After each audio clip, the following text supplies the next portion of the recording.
I was sitting there, minding my own business, trying to figure out if I'd left my phone on silent or if I'd just missed an email from a supplier, the usual grind. Then Greg Holloway, CEO of Pacific Freight Solutions, drops the bomb. "Jack, we're making some changes," he said, his voice all polished and rehearsed, like he'd practiced this line in front of a mirror. "We're realigning the organization." I'd been with the company since day one, built it from scratch, really, from a tiny office with a desk that was way too big for the space, to a multi-million-dollar operation. But in that moment, none of that mattered. The words weren't, "You're fired," but they might as well have been. I was being pushed out, stripped of authority, sidelined under the excuse of realignment. It hit me hard, sure. I didn't even know how to respond at first. All those people in the room, executives, managers, watching, waiting for me to say something. But there was nothing to say. Greg, the fresh-faced 32-year-old, looked like he had it all figured out with his shiny MBA, while I was just the guy who actually made the damn thing work. I didn't shout, didn't fight it. I didn't even make eye contact with anyone as I stood up to grab my stuff. I just kept my head down, walked past the others in the office, and slipped my business card across Greg's desk without a word. Just a small act. Subtle.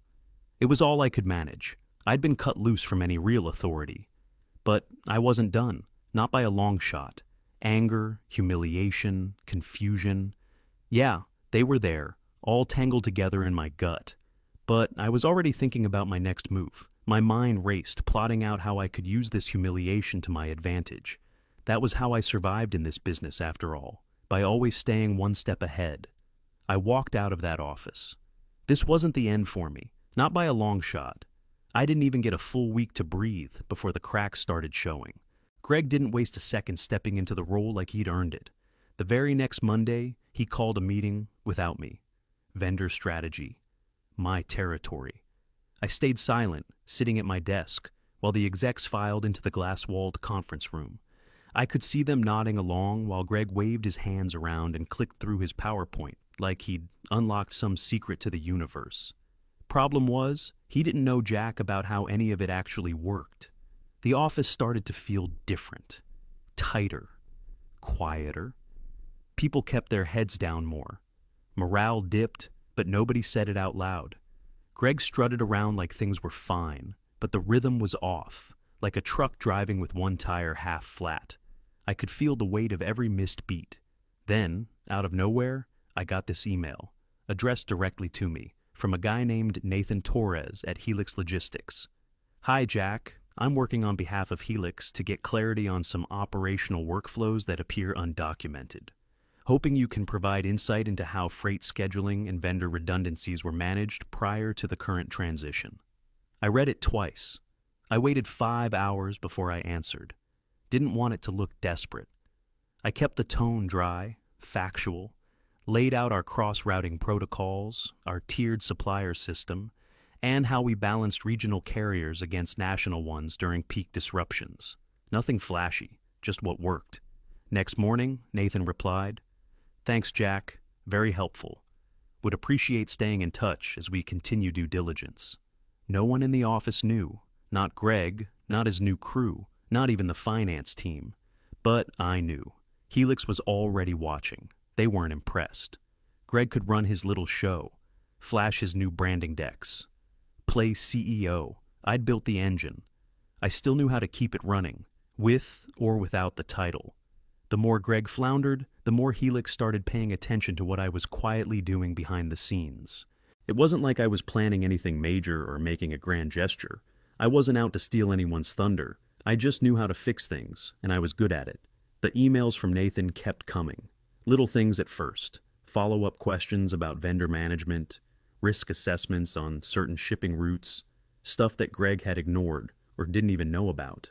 I gave him what he needed. No fanfare, no drama. Just facts. Greg, meanwhile, was off making waves with his rebranding campaign. He seemed to think flashy logos and new slogans would somehow fix the supply chain issues, but he couldn't see the cracks. Hell, he didn't even know where to look. Then one day, out of nowhere, I got an email from a woman named Karen at Helix. She was the integration specialist for the merger, and she wanted to talk about operational continuity. She attached a confidential file with the subject line, Leadership Changes. I clicked it open, expecting another round of vendor reports or logistics updates. Instead, I saw my name, Continuity Lead. Underlined, I leaned back in my chair, reading through it again. Continuity Lead. My role was to ensure that operations ran smoothly during the acquisition process. There it was, plain as day. I didn't say a word to anyone. I didn't need to. Greg was still focused on rebranding and restructuring, thinking that was the big win. I had bigger plans. For now, I kept a low profile. Didn't even bring it up to Karen when we exchanged emails. I wasn't trying to make headlines or get attention. I just wanted to keep things running like they used to. Keep the wheels turning without anyone noticing the grease. Then I did something Greg wouldn't have done. I documented everything. Every mistake, every misstep, every warning I'd given, all the things he'd ignored. And I sent it straight to Helix's risk team. Just the facts. No opinion. I knew the drill. That night, when I got home, I leaned back in my chair, feeling the weight of it. I had done my job. I'd saved the company again, but this time, I knew I wasn't the one who would get the credit. Greg would keep on with his flashy ideas while I stayed behind the curtain, pulling the strings.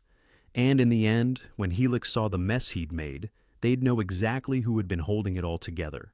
Things were slipping. I could feel it. And more importantly, I could see it. Greg's latest cost-saving move, slashing our vendor redundancies, had disaster written all over it. He cut ties with backup suppliers, figuring he could streamline everything and save a buck. The problem? Those backup suppliers were our cushion. They were the ones who stepped in when the main guys dropped the ball, when weather hit, or when something went sideways in the middle of a shipment. But Greg didn't care. He was too focused on his shiny new vision to see the structure that had kept this company from crumbling during tough times. A few weeks later, a shipment got delayed, then another, then a third, and this time, a major supplier threatened to pull out. Payments were missed, and with no backup in place, we were scrambling to fix the issue. If not for the contingency plan I'd put in place months ago, the one Greg had no clue about, we would have faced a massive disruption. I wasn't going to let the whole thing blow up in front of everyone, though. Instead of confronting Greg directly, I did what I'd done before. I documented the issue, outlined how Greg's decision violated our continuity clauses, and sent the report to Helix. Straightforward, no emotion, just facts. I knew it would get noticed. It didn't take long. A few days later, I got an email from Karen. Hi, Jack. I've reviewed your recent report and would appreciate your insight on how these changes might impact long-term operations.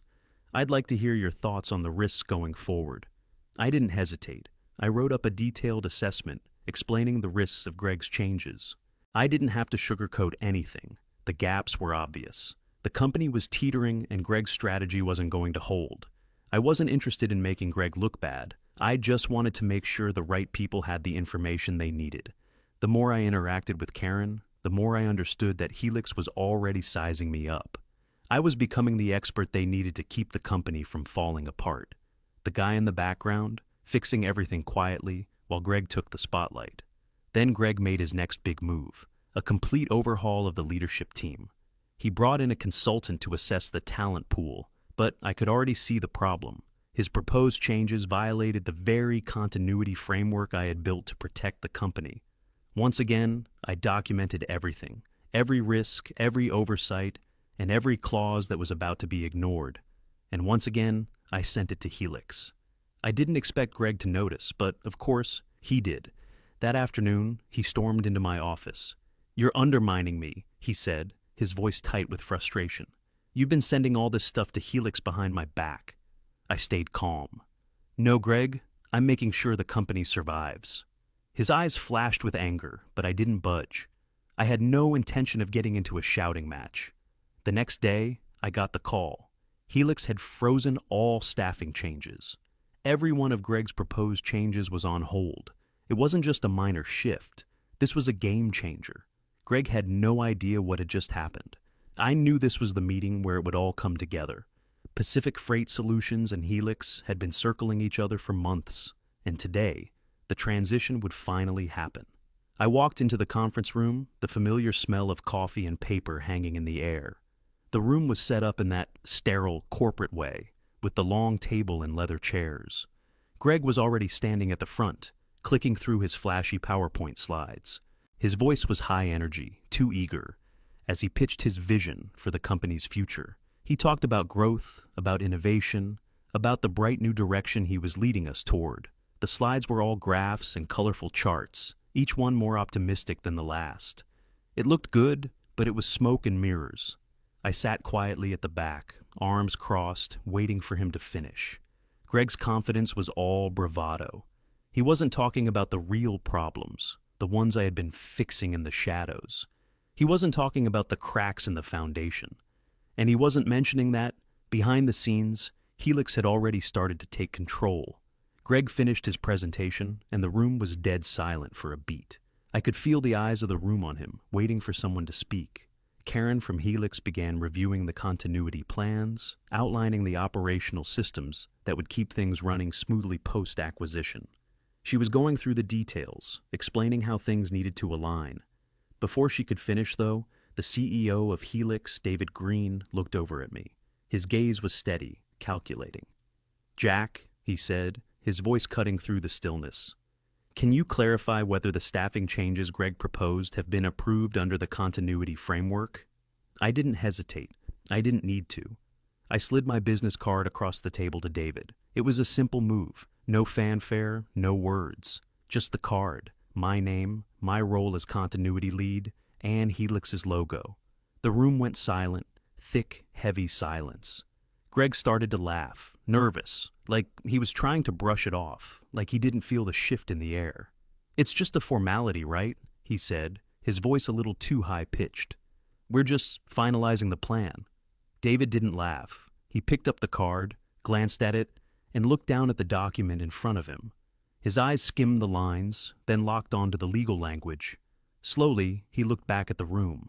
"I see," David said, his voice calm but firm. "According to the continuity framework, all staffing decisions now fall under Jack's authority. That includes the leadership changes Greg has proposed."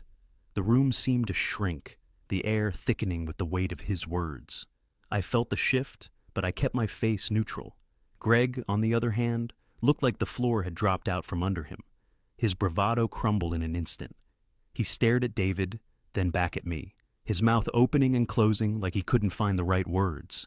Greg tried to recover. This can't be," he stammered, his voice cracking. "I'm the one leading this company." David's eyes didn't waver. "The framework has been set, Greg. It's Jack's call now." The power shifted so quickly it was almost painful to watch. Greg's moment of triumph, his carefully built image of control, evaporated before him. I didn't say anything. I didn't need to.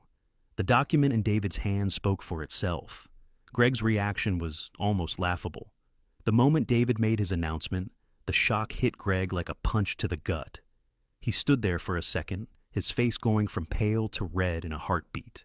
Then his mouth opened, but no words came out at first. Finally, he found his voice. "This isn't right," he said, trying to mask the panic creeping into his tone. "I'm the one who's been leading the company. I should be the one in charge after the acquisition."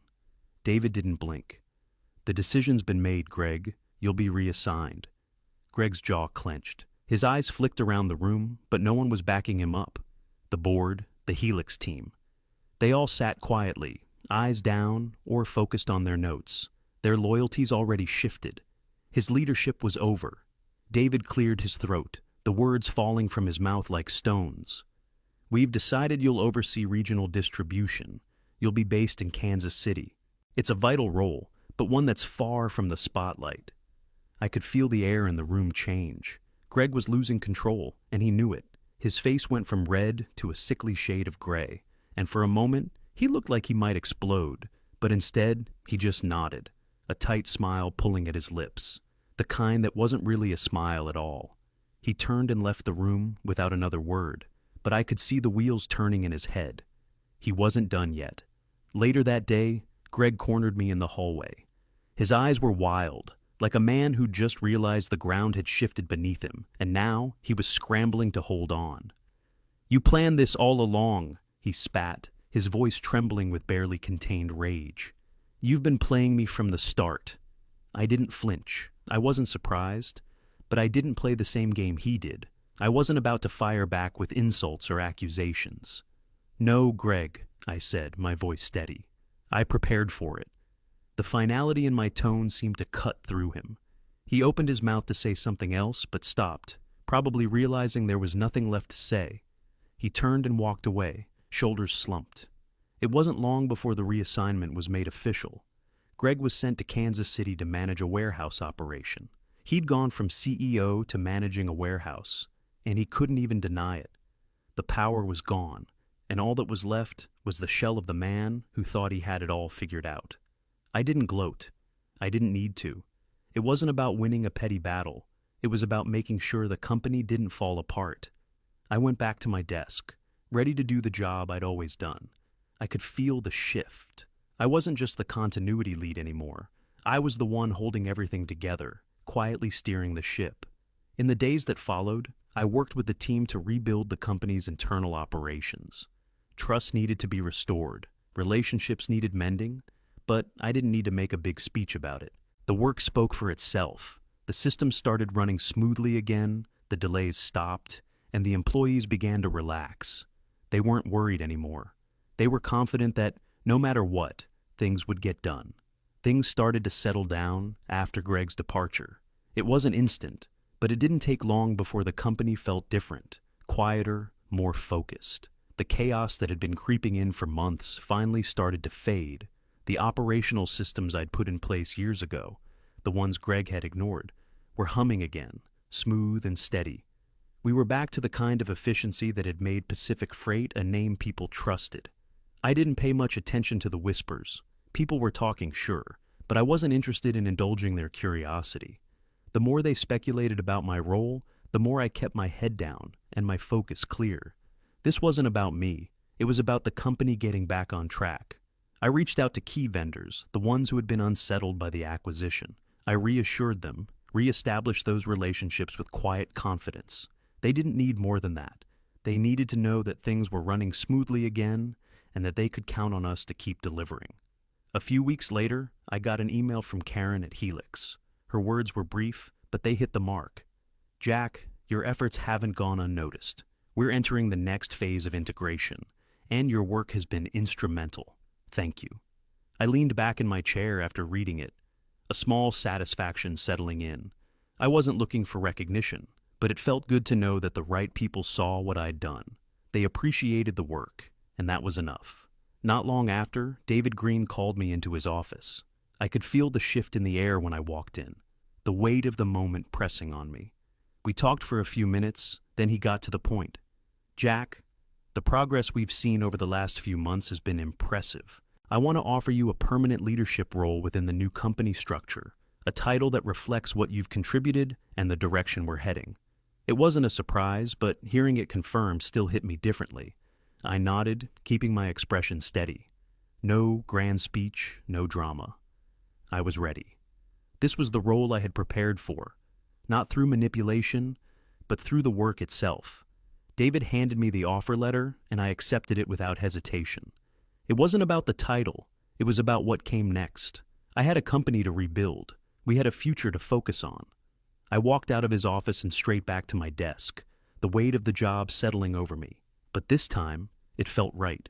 The next steps were clear. I would steady the ship, build on the progress we'd made, and make sure nothing slipped through the cracks again.